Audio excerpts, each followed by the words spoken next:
Olá, eu sou a Mônica, você está no meu canal literário, o próximo livro é o melhor. Desde já eu peço, se você não é inscrito, clique no botãozinho para se inscrever, ative também as notificações, assim, todas as vezes que eu lançar um vídeo novo, você saberá. Curta esse vídeo, comente e também deixa um recadinho aqui para mim. Se você gostar tanto assim desse conteúdo e quiser me ajudar no engajamento, compartilhe no Zap com uma pessoa amiga, aquela pessoa que gosta de livro, literatura e programas culturais. Através dessa tua ajuda, através desse teu engajamento, meu canal irá crescer. Se você não me segue no Insta, segue lá, @mmonicacarneiro, assim mesmo, com 2 M's, com 2 C's. Entre outras coisas de minha rotina, eu falo sobre livros. Vou deixar na descrição do vídeo o meu Scooby, caso você queira me seguir nessa rede literária. Deixarei também minha wishlist com os livros desejados da Amazon, caso você queira me enviar um livro ou qualquer outro item da lista. E finalmente eu deixo a recomendação. Se você for adquirir algum livro ou qualquer outro produto pela Amazon, use o link de algum canal associado, assim você estará ajudando algum produtor de conteúdo digital. Hoje vamos de Vida, Opinião, Resenha com esse livro maravilhoso, Irmãs da Revolução, essa coletânea de histórias sobre o feminismo, com enfoque no feminismo especulativo, que utiliza-se de elementos da ficção científica, distopia, fantasia, realismo fantástico. A história que eu vou compartilhar com vocês hoje, ela é bem curtinha, é da escritora nipo-canadense Hiromi Goto, eu acho que se pronuncia assim, e tem por título Contos do Peito. E a história começa com alguém trazendo a história da nossa protagonista, que não fica claro na história qual é o seu nome, mas começa a falar sobre a sua infância.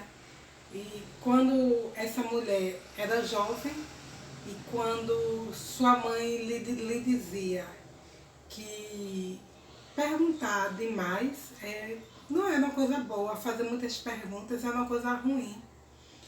Mas, em contrapartida, poderia também não sê-lo.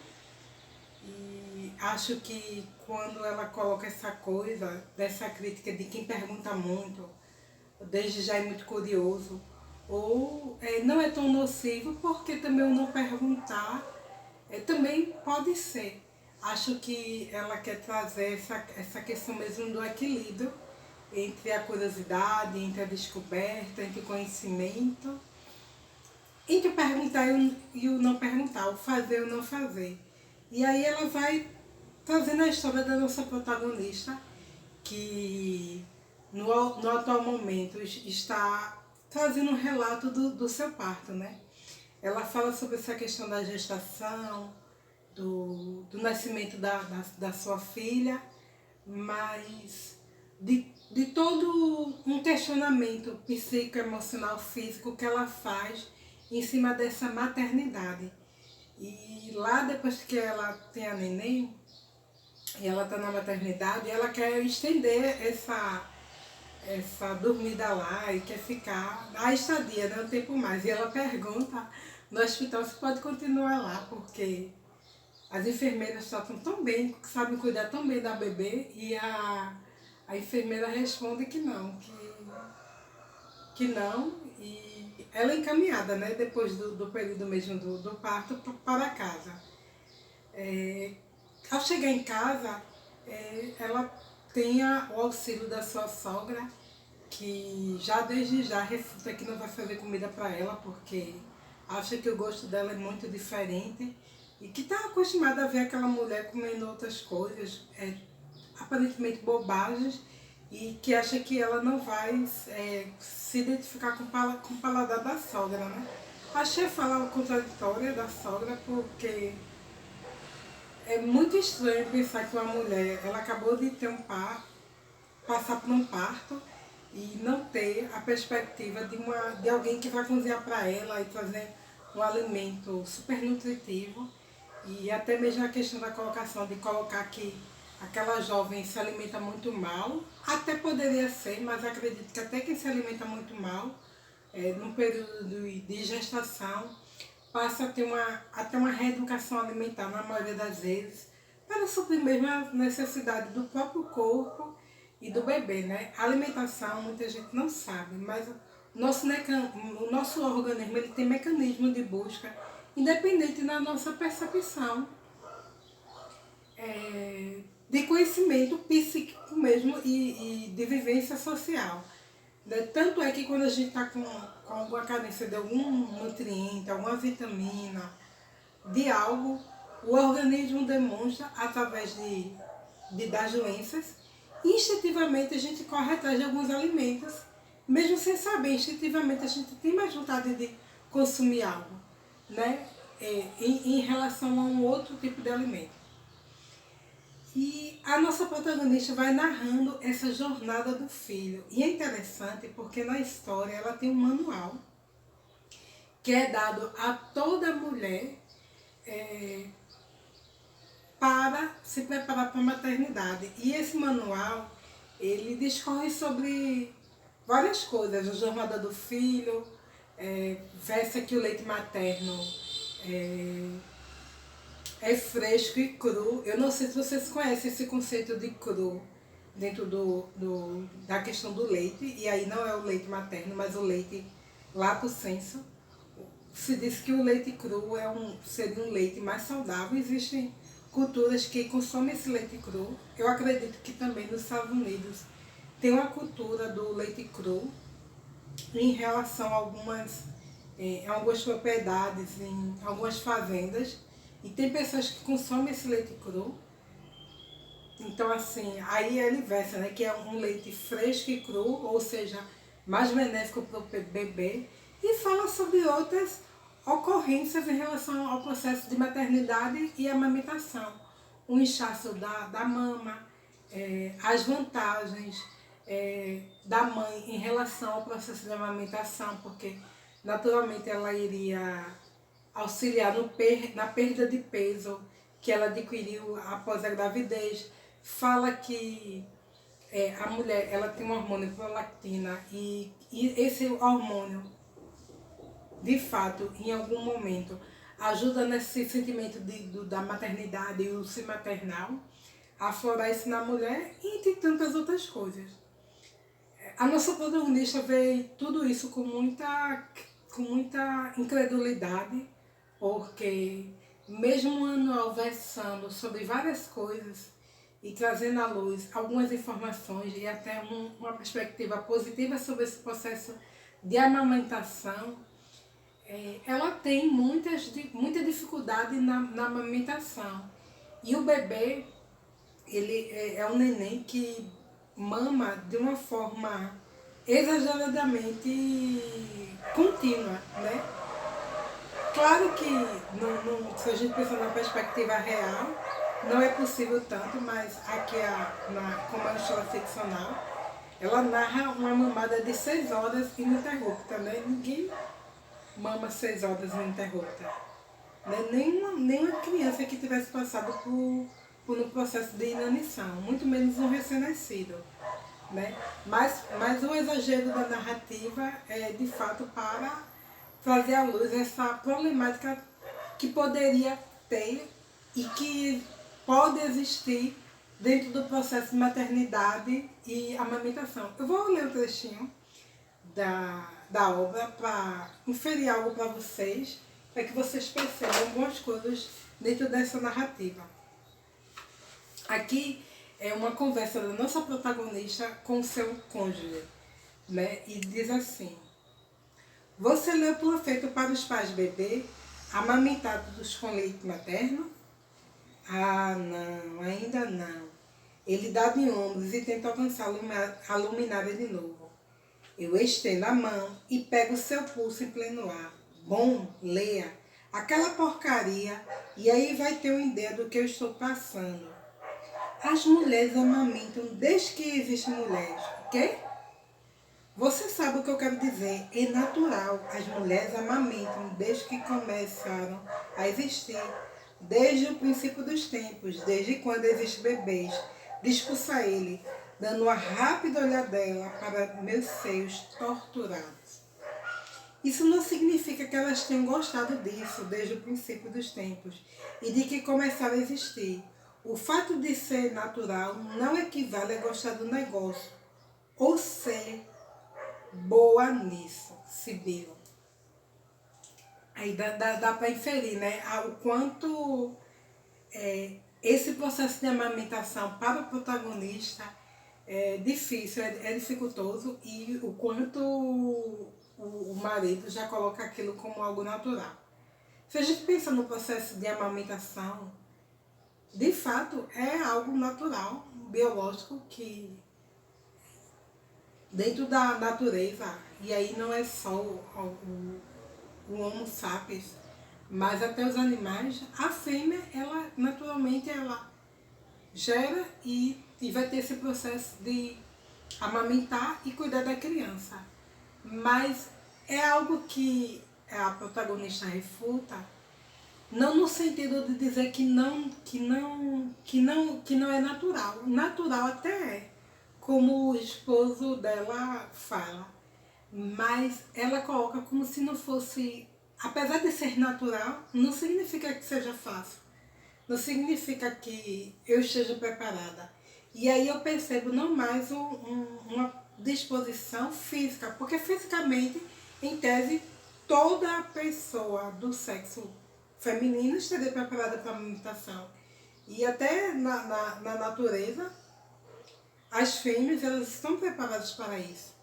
Mas o aspecto biológico, dentro do aspecto subjetivo, psíquico-emocional, ela já coloca que isso aí vai ser algo que não é tão fácil, apesar de natural, e que é doloroso, apesar de natural, né? Que não existe essa mágica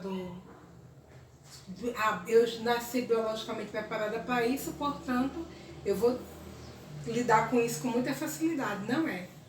E aí a narrativa vai avançando, ela no cuidado do seu filho, da sua filha, e o marido meio que fica alheio a esse processo mesmo de auxílio da mulher no cuidado da criança, né? Aparentemente ele se exime dessa coisa de segurar o bebezinho no braço, de ajudar no auxílio da troca de uma fralda, dos cuidados em relação ao bebê, ao filho. Ele realmente joga tudo para a mulher. E aí é quando a narrativa ela tem uma mudança bem brusca nesse processo da contada dessa história, quando de repente eles vão dormir e aquela mulher se deita sobre ele com seu corpo despido e coloca suas mamas em contato com o peito dele, e é como se acontecesse uma mágica. Eu vou ler esse trechinho dessa mágica para vocês entenderem o que a narrativa quer trazer. Não é muito longo, não. Diz assim: qual é o problema? Pergunta a voz seca de sono. Nada, nadinha. Como você se sente? Esquisito, responde ele perplexo. Meu peito está esquisito, eu me sinto todo dolorido. Talvez esteja pegando alguma coisa, meu peito está molhado, eu estou sangrando.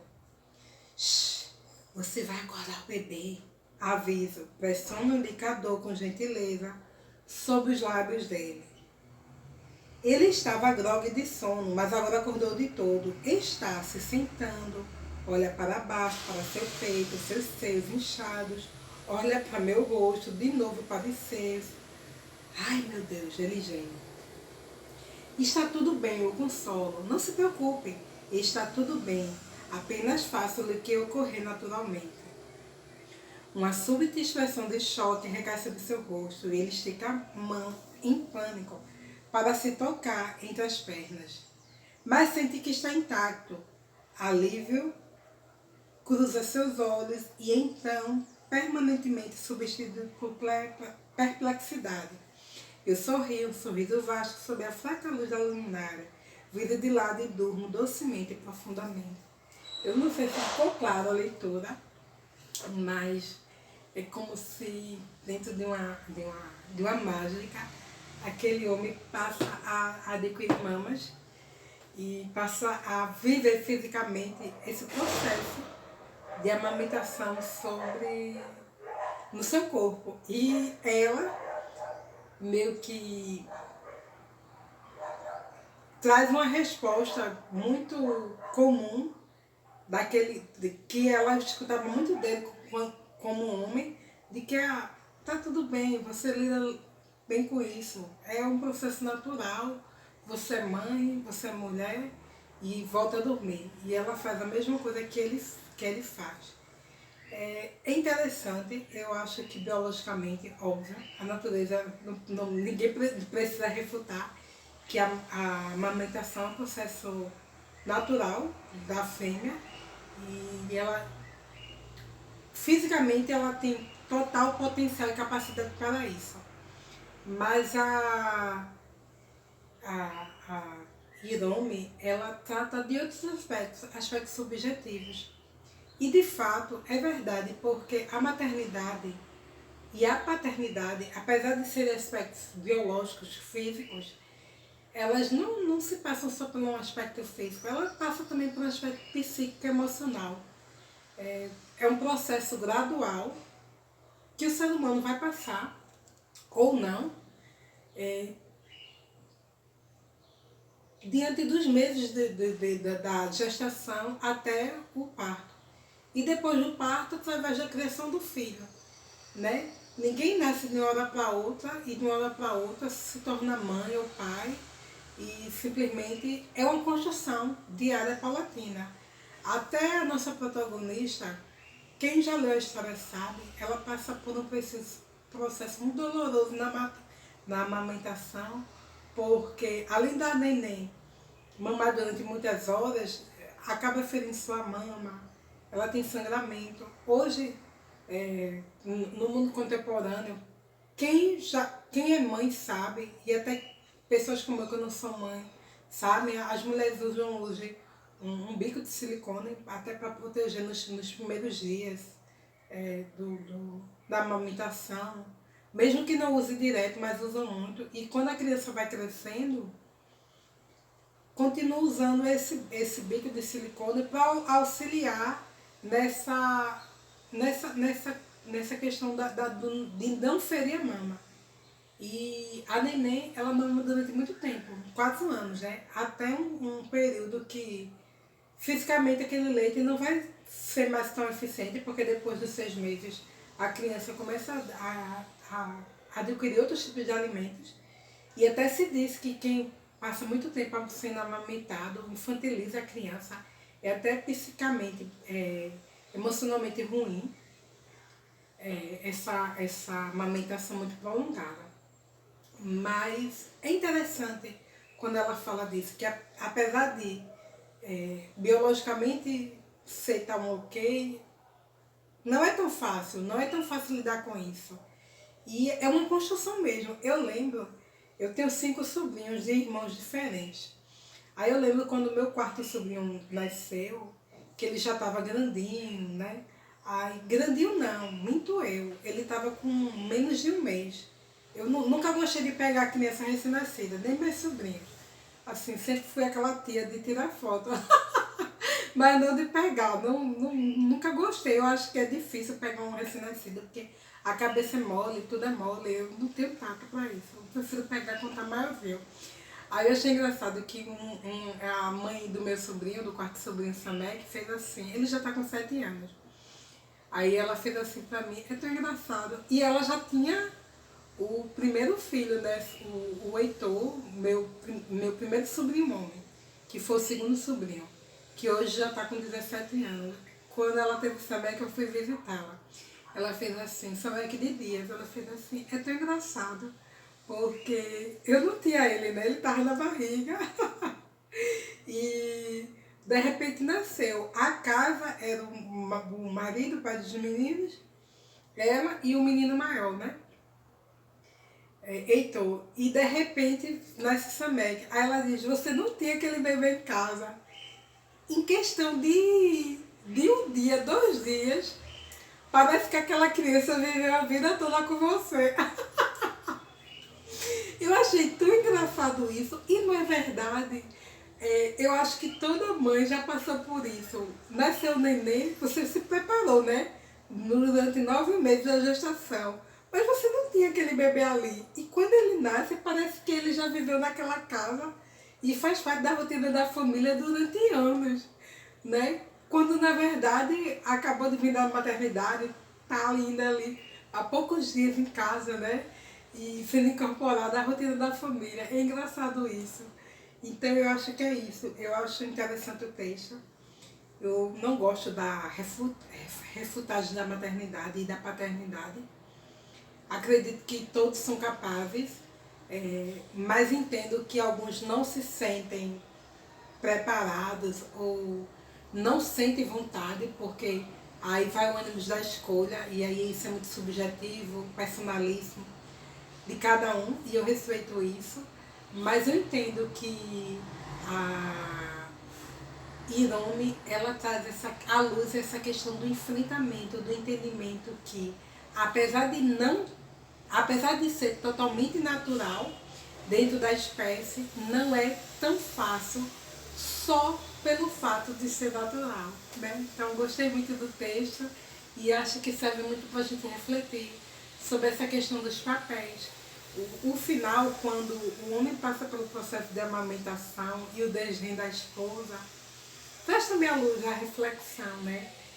Se o pai é partícipe e agente ativo nesse processo de apoio e de ajuda da mulher, ou se é só uma pessoa que se coloca indiferente diante de toda essa evolução da maternidade. Obrigada para quem assistiu e até a próxima. Tchau, pessoal!